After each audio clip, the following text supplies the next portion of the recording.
Everyone has a local mail lady or mailman that goes around your area, right? Talk to them.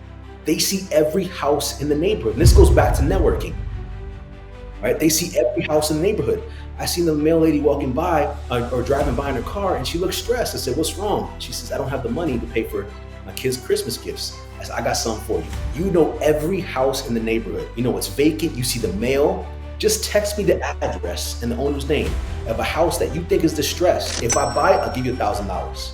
Over the next 30 days, she texted me over 100 addresses. I bought 2 of them by Christmas. This is right before Thanksgiving. And she said, "Yo, you literally saved my holidays." Didn't cost me anything. So you don't need a lot of money to start building wealth. You don't need a lot of money to start building a portfolio. You just need strategy, you need guidance, and you gotta go out there and implement and execute. Ladies and gentlemen, welcome back to the podcast. I'm excited for this one because, we love to talk real estate, but I love it when we bring you somebody that's brand new to the space of actually talking on the microphone and giving away their strategies and giving away their secrets. And it's not just anybody who's done something. This guy has, guys, listen to this, over 1,300 properties, over $80 million in real estate portfolio, helping people do this in less than 30 days. So buckle up, grab your pencil, grab your paper. Guys, we got Sayam here in the building. What's going on, fam? Let's go, man. Thank you for having me on today, brother. Hey, listen, man, I'm excited for this one, man, because, one of the things I think is important is like whenever you're talking to somebody that's doing something is one thing. But when you're talking to somebody that looks like you, comes from areas like you, it makes you want to have so many more questions because you don't see it until you ask or have these type of opportunities. So take us back. Right now, our audience is probably going through the show notes. They're already in a social media profile. They're probably already following you. But take us back to the young Sayam growing up. Where are you from? Man, I grew up in New York City, man, Lower East Side, right? Alphabet City. So, very different New York City than what it is today. I grew up in a household of 2 parents. So I was lucky to have my mom and dad involved. My mom is from Dominican Republic, father's from Ethiopia, and they met in Manhattan, right? The melting pot of the world. So I got, 2 younger brothers, and we all grew up in a 1-bedroom apartment in the Lower East Side. So as a kid, me and my 2 brothers, we stayed in the bedroom. My parents stayed in the living room. And my dad was a hard worker, taxi driver for 21 years, saved some money and opened up his small little business. My mother did hair and took care of kids. So they were hard workers, and they instilled in us, the grind, the determination that got us to where we are today. Oh man, it sounds like humble beginnings, and I can tell as you're talking about it, like it's almost like you're getting flashbacks of like probably going out to the living room, right, to try to grab something to eat. I want to talk about this because so many people right now are listening to this, and they're young entrepreneurs, they're young listeners, and I'm going through my notes, and they're interested in what you do. They're interested in real estate. What do you feel like is the first step that you would recommend that they should take if they want to get into this field? Yeah, I think the first step is literally going out there and start looking at properties. If you want to be in real estate, go look at properties every day. Start walking them, start analyzing them, start networking, right? If you really want to be in real estate, go find one networking event a week and go attend. Put yourself around people that are in the business, and naturally you will start being in the business. All right. You might say, where am I going to find networking meetings? Go to meetup.com, search real estate in whatever county you in. I can almost guarantee you there's going to be dozens of options a month. You start attending there, you start being with people that are in real estate, and you're going to eventually start getting into the game, right? That's one. And then of course, educate yourself, right? Get on YouTube, find someone that you rock with, latch on them, listen to them and learn from them. But the first and foremost is go out there and start networking, right? And that's a huge part of my success because I learned that earlier on. You know what? Networking is key. I got to give it to you on that because if you want to get into the room, you need to first figure out where it's at and show up, right? And then find your peers, find like-minded individuals. There's something that you do that I think is very valuable. And I think our listeners right now are thinking about, okay, what does that look like? And that is, you help people and you help them fund real estate and you help them fund real estate deals in under 30 days. So let's talk about it. What do you feel like is one of those strategies that will help them and that will help them make that happen very quickly? Yeah, absolutely. So over the last 15 years, guys, we've done over 1,300, almost 1,400 real estate deals. And over 95% of those were off market, direct to owner. Right. And so the reason I say that is because a lot of people, when they want to get into real estate, what they do is they call a realtor and they say, Mr. Realtor, Miss Realtor, find me a deal. And they struggle because it's like they're pounding against a wall where they're making offers, getting rejected because that's where all the competition is. So what I tell my people is you actually got to hit the ground. You got to go out there and walk your neighborhoods. You got to go out and look at the houses on your block. Go to these networking events. There's be sellers at these networking events. There's something called real estate investment associations. Almost every county in the country has one. Go to them, right? They're meetings. They meet up every once a month. Go to them. You'll find sellers there. You'll find lenders there. You'll find contractors, title companies. You can build your entire network for your business at a couple of these meetings. And like I said, there'll be sellers there, so you're going to land yourself on deals. But if you really want to get a deal, you really want to close on something in the next 30 days, right? I would tell you to focus on off-market deals. And there's a couple strategies we've done that have been very successful for us to allow us to do over 95% of the deals we've done. Is it cool if I mention some of these Oh strategies? man, please do. I mean, we got the pen and paper ready. Let's do it. All right, let's go. So one of the out of the box ways that we get deals, guys, is we target people that are delinquent on their water bill, right? So a lot of people don't think about this, but if someone owes, $2,000, $3,000 on their water bill, there's a couple of things that tells me. First thing that it tells me is that they're financially distressed, so they need us to help them. It's actually a win-win scenario, right? The second thing that it tells me is that if the water is $3,000, $4,000 in delinquency, the water's probably off. And if the water's off, it means the property's probably vacant. This is 2024. Ain't nobody living in the house with no water, right? We got soft, right? So, so again, another level of motivation for you to be able to help that seller. Now, you can go to the local water department and ask them if you can get a delinquent water bill list. But if they don't give it to you, because not everyone does, you can go to the local recorder's office for your county, where people go and file liens, mortgages, and look at recent utility liens filed. The water company, when the bill goes behind and it's large enough, they file a lien on your house to make sure that they get paid in full when you refinance or sell that house. It's the exact same thing, just titled a little bit different, and you'll find yourself some great deals doing that. I'll give you guys another one. All Oh, right, please do. Yeah, keep it going. We like it. Let's get out. another nugget that I've done and bought tons of deals from it. It doesn't cost you anything up front unless you do a deal. So everyone has a local mail lady or mailman that goes around your area, right? Talk to them. They see every house in the neighborhood. And this goes back to networking, right? They see every house in the neighborhood. A couple years back, I seen the mail lady walking by or driving by in her car, and she looked stressed. I said, "What's wrong?" She says, "I don't have the money to pay for my kids' Christmas gifts." I said, "I got some for you." All right. You know every house in the neighborhood. You know it's vacant. You see the mail. Just text me the address and the owner's name of a house that you think is distressed. If I buy it, I'll give you $1,000. Bruh, over the next 30 days, he texted me over 100 addresses. I bought two of them by Christmas. This is right before Thanksgiving. I bought two of them by Christmas, gave her 2 grand, and she said, "Yo, you literally saved my holidays." Didn't cost me anything. After I bought it, I paid her, right? So it didn't cost me anything up front. Man, I like this. I've talked to so many different people, and we talked to so many different people in different areas and different business, and this whole show is helping people choose entrepreneurship. And very few times we get strategies we've never ever heard before. And I think the strategy of the water bill was amazing, but then the mail person was even more special. You made the mail person a super referral partner.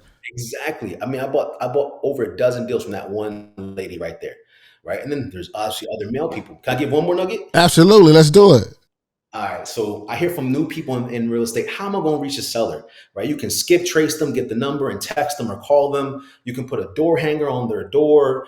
You can door knock on their door. You can whatever. You can send them a direct mail. All that works, right? But if you absolutely have no response from the seller, if you're driving around your neighborhood, you see a house that looks run down, you know they're living there, and you know you can help them. They're financially distressed.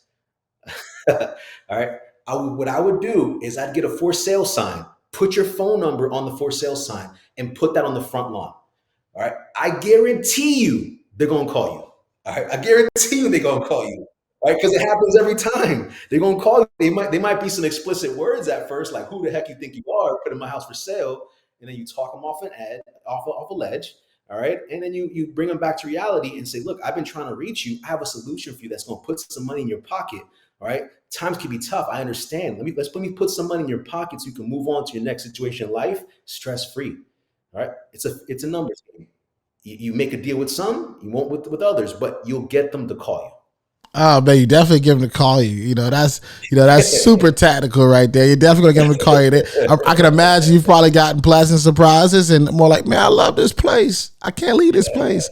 Well, with an $80 million portfolio, right? There has to be some lessons you've learned. What do you feel like are like the biggest lessons you've learned about building wealth through real estate? Yeah, man. Look, it wasn't a straightforward path, right? So I actually almost lost the whole business a couple years back. As I was growing, everything was moving smooth, everything was going great, and then I gave my entire portfolio to a property manager, a third party property manager, because I wanted to focus on growth, right? And said, all right, let me let somebody else deal with the details while I focus on growth. And it was the worst situation that ever happened in my business because they completely scammed me, right? They didn't pay me 10 months. And I got $180,000 a month in mortgages. Right? I still got to make those mortgage payments so that you can quickly go through some savings like that, right? Um, yeah, I had to go to court to get them off my portfolio. And my big learning lesson from that was vet the people that you bring into your business very well, right? If I would have just vetted them a little better than I had met them at an event, I would have just vetted them a little better, I could have avoided this entire thing. The second thing I would do is if you're building and scaling a rental portfolio, is I would do it in pieces. So instead of giving them, 500 doors, which is what I had at the time, right? Instead of giving them 500 doors, I might have given them 20, see how they do with it, and then release it in phases as they prove themselves, viable. But I was like, you know what? This is a godsend, right? Someone's going to manage my whole portfolio. I'm just going to focus on buying more, raising money, and growing. It's the perfect scenario. But nah, it was the exact opposite. It put me back, a couple years, and then had to rebuild from there. So, no success story is a straight line up. Man, I like this conversation. There has to be a lot of things that you're seeing though. So, like, what do you believe now? Like, with having that amount of properties and moving the way you've been moving, you've seen a lot. So, what do you believe is like the most like critical skill for succeeding in real estate today? Oh, yeah, bro. The biggest thing that I can tell any person that wants to do real estate is whenever you enter a deal or business period, always have two exit strategies. Never enter a deal that only works with one exit strategy. Right? And this is why I particularly don't like doing really high-end houses, right? Because if you buy, a really high-end house and renovate it to sell, or you build it, you only can make money by selling it because it doesn't work as a rental. Right? For every deal that I do, the way to mitigate risk, the way to always ensure your success is it needs to work as a fix and flip or new construction, whatever, and also needs to work as a rental. Right? If it works for both, guess what? You can't lose. Let's say the market, takes a dip, or there's someone drops a bomb in the U.S. and so everyone's scared to buy, or there's an election and people are not happy with the results, and the market kind of cools off. No problem. I'll rent it, make money, and I can wait for the market to come back. But if you don't approach it with both scenarios, right? That's perfect recipe for a not so happy day if you have to take an L in the house. I can imagine, right? You're taking an L on something. You're just trying to get started. You're just trying to do good. You're just trying to get in the game, right? And a lot of people right now, they're saying, okay, Sam, I'm with you. I'm trying to look and see if I got some money, got some savings. How can I learn more from you? How can I get into this? But I want to slow them down a little bit. And for someone starting out, how would you recommend they find and they fund like their very first property? I got a couple of different strategies for you. So you can buy real estate, but not very much money out of pocket, right? There's a huge misconception. There's these limiting beliefs that real estate's for rich people with a lot of cash, and that's all cap, right? We literally buy properties with sometimes $1,000, $2,000 out of pocket, and we own $100,000 house, right? So the first and easiest way for anybody to buy real estate, all right, is obviously something called hard money. That is professional lenders that are out there ready to give you money to do your deals. Right? That's one. And then there's private money where this is relationship money, people that you meet, your friends, your family, your coworkers that are just looking to make a little bit more money than what they're making now on the side. Doesn't have to be rich people. They could have three, four, $5,000, and you kind of pull a couple people together and you get a deal done, right? You combine that with hard money, you have your deal 100% funded using OPM, other people's money, right? But another way you can do it. So over the years, we've targeted retiring landlords, okay? People that have owned real estate for 20 years plus, they didn't sell that real estate, and they live out of state. All right. So that in that list, guys, you can get for free. right? You go to any county, and most counties have what's called a rental contact list. It's a list of all the landlords in county. So in case of emergencies, you can get on you can download it in some sites, you can contact the county and they'll email it to you. And when you market that list, guys, all right, you're talking to people that paid pennies compared to what the property's worth today. So if someone paid $30,000 for a house, in Chicago or in Columbus, Ohio, wherever, 30 years ago, you can offer them $100,000 today, but that property's worth 180,000. They're already winning with your $100,000 offer, and they got rent for that house for years, so they probably got their money back multiple times over.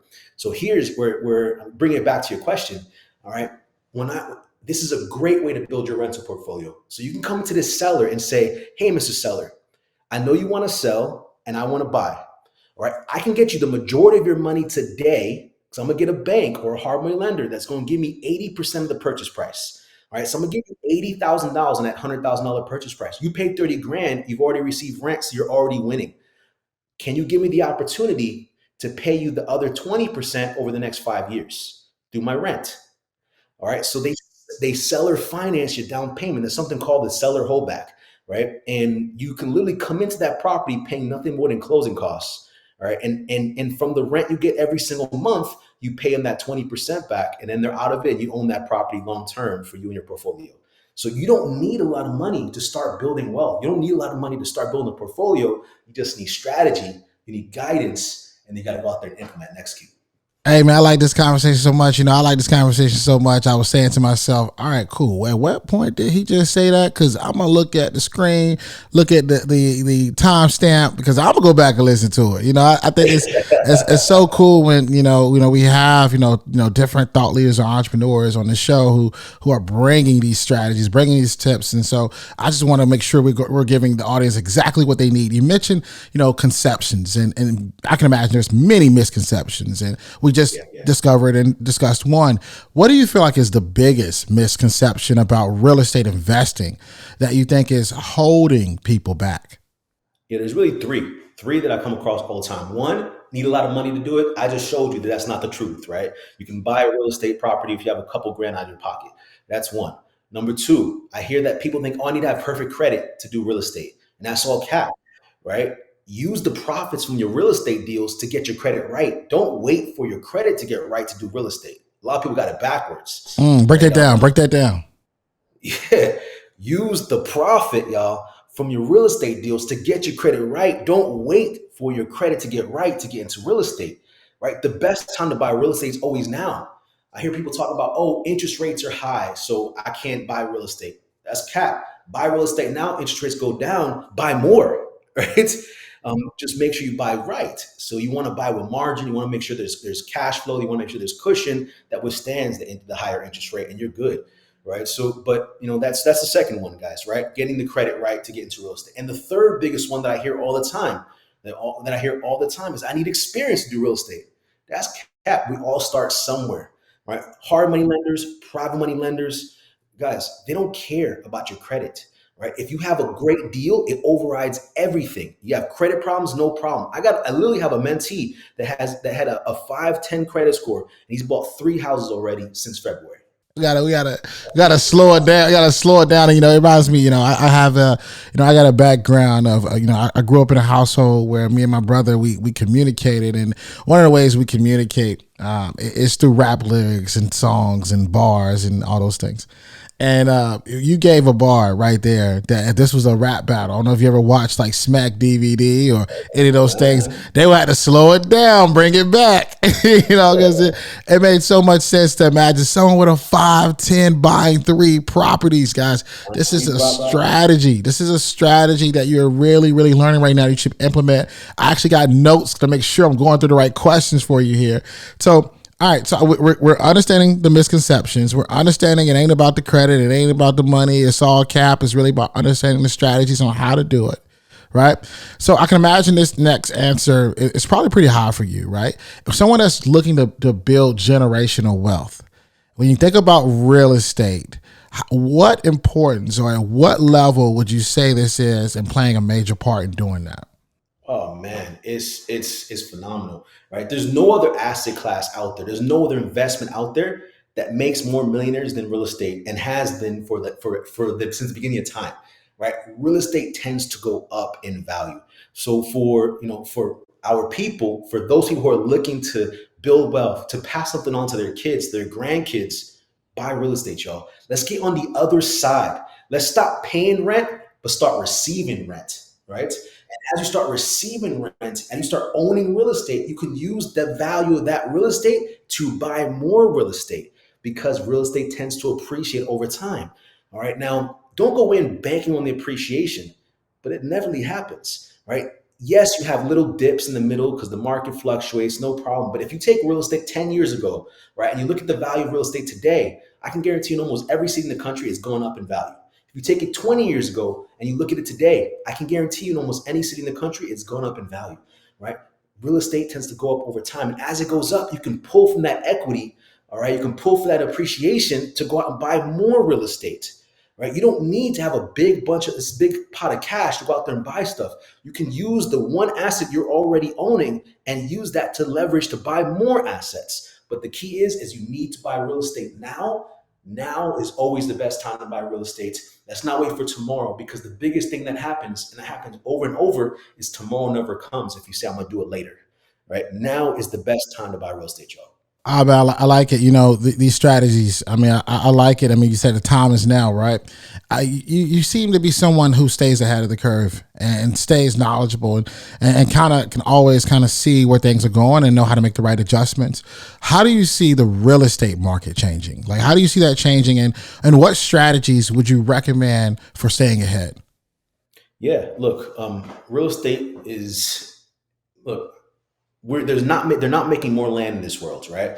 There's land is finite, and there's probably gonna be less land if you look at the glaciers melting and land like kind of just getting smaller.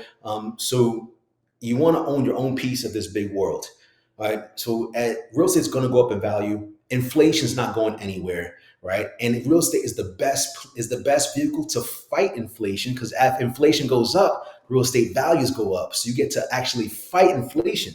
The bank account is not fighting inflation. You're actually losing money happily if you got your money in the bank. So what I would say is go out there, buy real estate. I like targeting markets that are a little lower in price points. So the Midwest is phenomenal, right? I like markets that have jobs coming. So when you're thinking about investing out there, guys, look at what industry is coming into that town because guess what? A big company comes into town that normally drives prices up. So you're putting yourself in a nice position to do well long term. But to answer your question about what kind of technology and stuff are we looking at to kind of run this business, we put AI in this business. So we do a lot of direct marketing to owners. And when these owners respond, we actually have AI respond initially. And only after it's gone through a couple rounds of conversation, and we know that this seller is really, really interested, do one of my people, my team actually get on the call. So we've eliminated a lot of labor costs. We've eliminated a lot of, back and forth, a lot of the, curse outs and the stresses that people don't like in real estate can be eliminated by implementing AI into your business. All right. So that's one. Another thing that I think is great is just the software that is out there, right?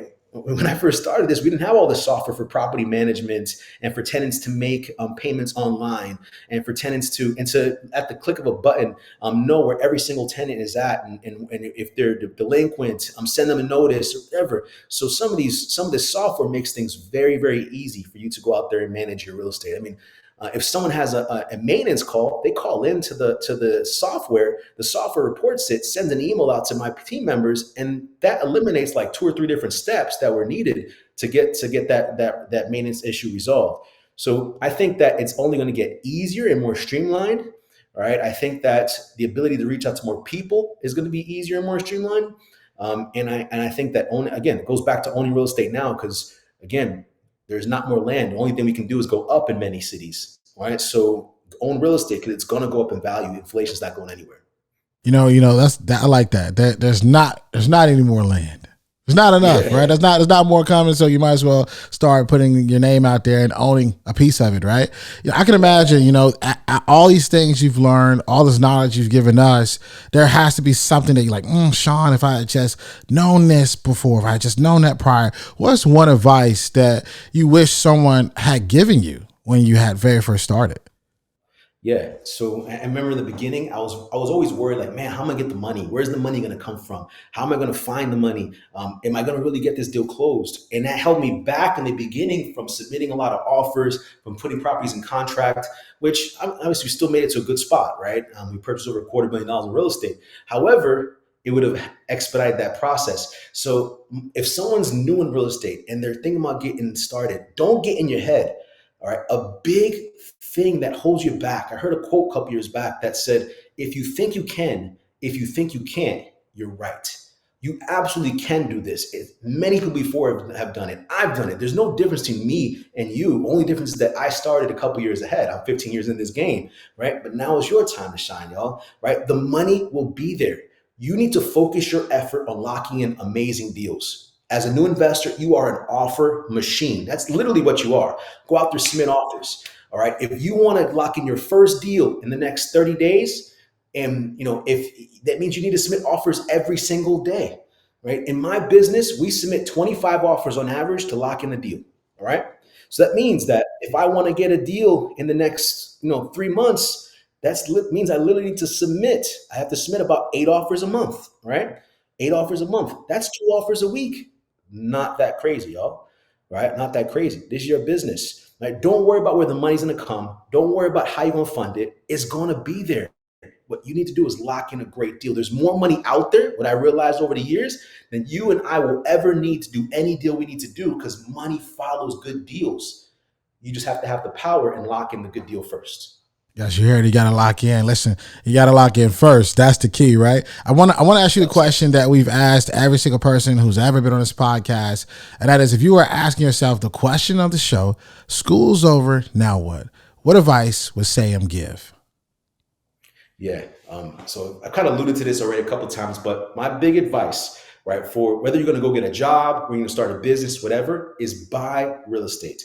And here's the reason why. Use the house that you live in as an investment, right? In the United States, there's a beautiful thing, right? That for your own personal residence, every 2 years and a day, you can sell that property and make up to $500,000 tax free. And now you can use that money to go out and buy another property, and then do it another 2 years and a day later. Use that money to buy another, and you can literally use your own personal house that you live in as the best investment vehicle to build your wealth for you and your family, right? And a couple years down the line, you'll have yourself a nice pot of money just from the house that you live in.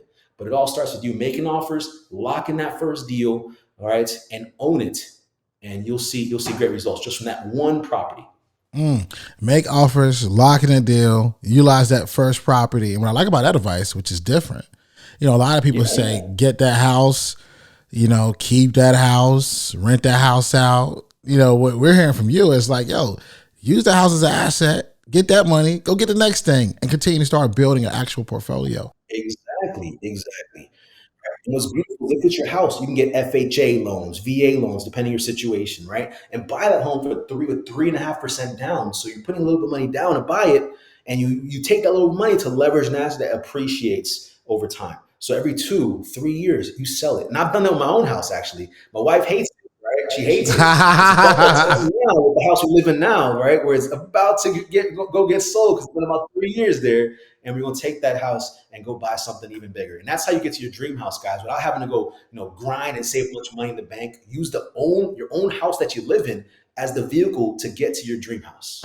Oh man, I like it, man. I could talk about this all day long. You probably got people wondering about HELOCs right now. You got them wondering about is I just sell the house, Sam, or should I go get a HELOC? Or you got them thinking about all type of things. Right now, the audience wants to know more about you, though. They want to find you. Yeah, so please, by all means, let us know. What's the best way to follow you? What's the best way to learn? How can we get funded in 30 days? And how can the audience contact you from this episode? Absolutely. So I'm on Instagram, right? I am dot period. Sayam, Sayam. Follow me. Comment here on any one of my posts, and I'll get you guys information about how you can learn to get your first property in the next 30 to 60 days. Right. So that's one. I'm on TikTok. Again, I am unconventional.sayam, Sayam. And I recently started my own YouTube channel, right? So it's a little bit new, so bear with me as I build it out, right? But it's Professor Sayam Ibrahim. Subscribe to my YouTube channel. I give out free nuggets every single day about the real estate game. So if you really are interested in getting into real estate, follow me on my socials, and you'll be getting some great knowledge from us, and you don't have to pay anything for it. Hey, listen, man, we appreciate you guys. And for those who have been listening, I want you to always remember, dream it, believe it, go out and get it. We'll see you next week. Yo, what you think? I hope you enjoyed today's episode. I want to know what you learned. So if you wouldn't mind, would you take a screenshot of you listening to the podcast on your phone right now? Upload to your Instagram stories, tag me at Shawn Anthony _, and then let me know in that Instagram story what is one thing that you learned. I love hearing from you, my listeners, thought leaders, former or current students all around the world. Let me know, and while you're doing this, go inside the podcast app, subscribe, leave a 5-star review and a 5-star rating. Again, this helps us reach more people. And if you want to be a part of this mission, helping us change the world one person at a time, it makes a massive difference by you leaving a review. Thanks so much. I'll see you next week. And remember, dream it, believe it, go out and get it.